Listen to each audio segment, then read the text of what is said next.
ফরেক্স risk ম্যানেজমেন্টের দ্রুত tips. ফরেক্স ট্রেডিংয়ে সফল হতে হলে রিস্ক ম্যানেজমেন্ট অত্যন্ত গুরুত্বপূর্ণ। চলুন জানি কিছু দ্রুত টিপস। ১. স্টপলস ব্যবহার করুন। প্রতি ট্রেডে স্টপলস সেট করুন। এটি আপনার ক্ষতি সীমিত করতে সাহায্য করবে। ২. রিস্ক ধো রিওয়ার্ড রেশিও। প্রতি ট্রেডে রিস্ক ধো রিওয়ার্ড রেশিও ১:২ অথবা ১:৩ রাখুন। এটি নিশ্চিত করবে যে লাভের সম্ভাবনা ক্ষতির চেয়ে বেশি। ৩. পোর্টফোলিও বৈচিত্র্য। বিভিন্ন কারেন্সি পেয়ার ট্রেড করুন।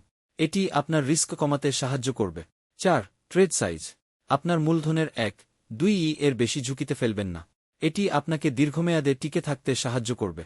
৫. মানসিক স্থিতিশীলতা। শান্ত থাকুন এবং আবেগে চলে যাবেন না। সিদ্ধান্তগুলি বিশ্লেষণের ভিত্তিতে নিন। বিশেষ ঘোষণা। ফ্রি কোর্স এবং ফ্রি সিগন্যালের জন্য আমাদের টেলিগ্রাম গ্রুপে যোগ দিন। টেলিগ্রাম গ্রুপে যোগ দিন। এগুলি ব্যবহার করে আপনার ফরেক্স ট্রেডিংকে আরও নিরাপদ করুন। ভিডিওটি ভালো লাগলে লাইক দিন এবং আমাদের চ্যানেল সাবস্ক্রাইব করুন।